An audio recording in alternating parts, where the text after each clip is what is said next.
I know y'all saw the Beyonce, Jay-Z, Solange footage of the elevator because we watched it a good 100 times in the office. But did you see the statement that they finally put out, 4 days later? They're saying Jay-Z and Solange are assuming their share of responsibility for what happened. They acknowledge their role in this, what was supposed to be a private matter.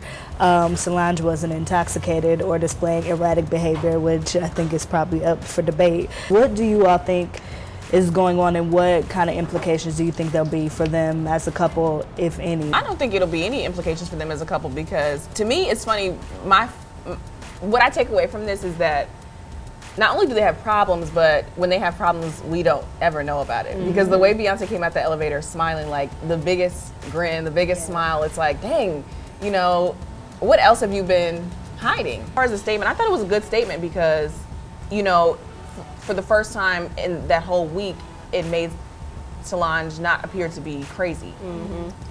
And that's what I think what they wanted to do. I think maybe initially they weren't going to talk about it, mm-hmm. but when all these theories started coming out, like, mm-hmm. oh, Solange does this all the time, oh, Solange might be on drugs, oh, Solange is bipolar, all these crazy things, and it's like, well, you know what, no, Solange was not wrong, and both of them played a part in it. So mm-hmm. I think that was very important to say.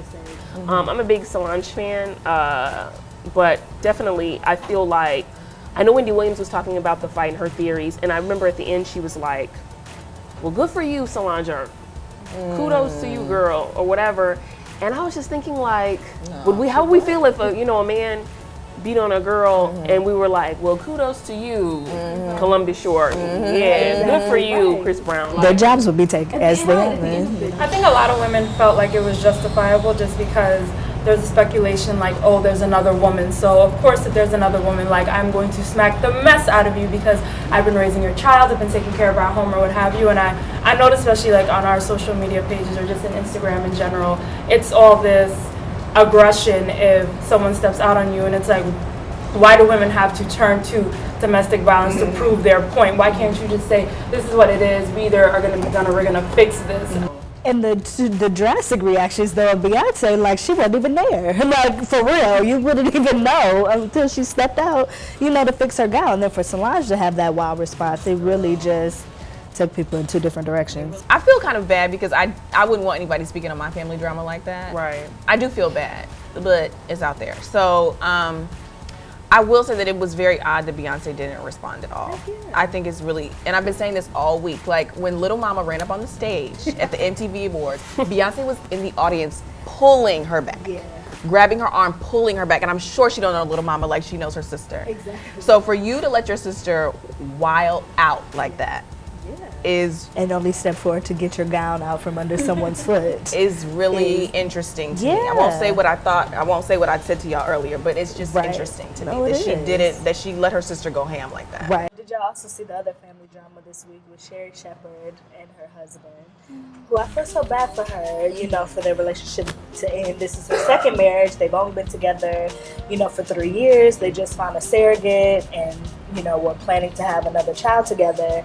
And then this one comes out the blue, like, filing for divorce for whatever reasons you don't know. But all the other stuff that he's doing, talking about his weight loss and I'm on the divorce diet. And, you're more worried about people using photos of you post weight loss than you are the fact that your relationship is ending and you all have a child that's hanging, in the throes or whatever. And this to that, and now not only does he want custody of the unborn child, is now trying to come for Jeffrey, who's not even his biological son. No, who's biological father. The actual okay. He's come out. Her ex-husband is also coming out. Oh my God. Okay. Been at what? Okay, right.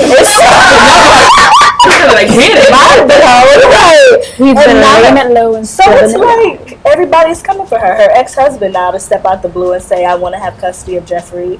Yeah. It's terrible. Mm-hmm. I mean, it's like literally when it rains it pours. Seriously. But for Sal's basis of the divorce to be fraud, it's like, what are you saying? I just think that it's the case of like a bunch of hungry men. Hungry men looking for a handout. Because to me, I feel like, and in the case of Mr. Tarpley, which is the ex-husband, the actual real ex-husband from the first marriage, come out of the woodworks now, trying to seek custody of Jeffrey after all this time. 9. Exactly. After all this time, and you didn't do it any other time except because this soon-to-be ex-husband is now saying, I want custody of this other child that's coming, in July. So you're like, yes, perfect time to jump in and try to make her look crazy and look unfit, because I think that he was upset a few years ago that she was always talking about how he treated her in their marriage on The View. So I think this is just an opportunity for him to try and slander her as well. As far as the husband, I do think that he wants money, but I do think that I can't really tell. I don't know. I don't know how a man would be like, I want custody of this child, and this baby that you have you haven't seen, that you haven't taken care of for a day yet, to be like, I want physical custody of it, full custody. And, because I feel like that would just be another, thing for him to get more money. Because, it's just random. Even for him to I thought it was all money with the prenup, but I know that with her prenup, it keeps him from taking custody of the baby as well. So that's another reason why he wants it, to cut out.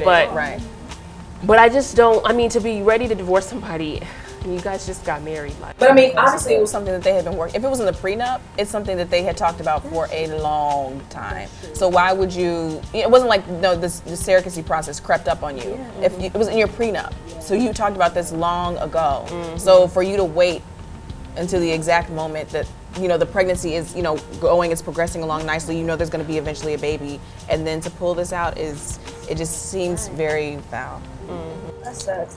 Do y'all think people should talk about their relationship? I can remember watching Bethany, and she would mention, her ex-husband, and it kind of is like, you talk about me all the time, and I don't even have a platform anywhere near close to that to say anything. Yeah, should they? Even your current partner may not want some stuff. We think of women like Sherri and Bethany who are very vocal and kind of don't mind telling anything, and then there's their partners kind of like, dang. It's kind of like us, we're writers, so it's I know for me, if I'm dating someone, it's if I want to write about something, it's depending on how much I like the person, I will talk to them and be like, oh, I'm going to share this. And just see their reaction. But you can also write under an alias. That is very true. You can have a little more anonymity. Touche. Like MadameNoire. But yeah, I was going to say, I think early on in my relationship, I did write about anything that would happen. But I think as time went on, I just was like, nah, let me not. Because there were times in the past where even with an ex-boyfriend, they would contact me and be like, I saw your story. She'd be like, and what? So we ain't together no more. And you follow me? Don't care. It's over. Been gone. Get a life. No, it's like, oh well, you was grimy. But you still writing about me though. So. See, I just be like, oh really? Right, exactly. What'd you think? Share it. But anyway, but I think as time went on, I was like, yeah, no, I can't, And I told you, I was talking to Michael Ealy yesterday. I interviewed him, and he was saying, I asked him, what's the deal with you being so private? What's that about? And he was keeping it real. He's like, I've always been private. He's like, since high school. He was like, Hollywood is like high school. He was like, because the minute you start putting all this information out about your relationship, it's detrimental to your relationship. More business getting put in the streets. Did you also see, Tank took it to his Instagram account and put a preacher on blast for sending him inappropriate selfies and I guess propositioning him, which got some people really upset, as if that wasn't a violation. But then they were like, why would he have to put that man on blast for his direct messages? Was that the right way to do it? Which, on one hand, I do agree, because then you kind of make it look like all ministers are out here doing that. You're like, this ain't right, this is a man of God. And it's like, plenty of men of God don't do that. Right. But what I had a problem with, two things. I had a problem with, one, the fact that Tank was like, if you'll send this to a celebrity, who knows what you're sending to children? It's like, whoa. You don't never want to accuse somebody of being a pedophile until it's concrete. I was like, literally, that's one of the worst things you can say about someone ever in life. You don't play with the pedophilia thing unless there's hard evidence of that. Don't mess with that. And the man's face is out there and you accusing him of being a pedophile, that's not cool. And then secondly, you don't know where this man comes from. You don't know what type of environment he's living in. If he's as desperate to send his image to a celebrity, you don't know how maybe oppressed he feels for his sexuality. And there are some places where it's still very dangerous to come out, especially in the church, to come out and say, I'm gay. So I'm like, you just don't know what you putting his face out there will do in his life. You know what I'm saying? The man, like how hard it is to be, you know, to try to come out and be a black man and be gay and all that stuff like that. I just don't even look at this whole thing as that deep, because the man in the picture is like, so to me, I'm like, you're not serious about your situation. It was a video though. It was a video, so that, you don't know when that screenshot could have been. That could have been the moment. You're not serious about your situation. And they could have just ignored that. Because like, this is a, Well, that's what I'm saying. If it was a woman to a man, that's just a thirsty the chick. screenshot image like, And that's the thing. right, I know you. Like, I would have been like, oh, okay, Right, get out of my life. And you know, Tank has received similar images from women, and we ain't never seen none of that.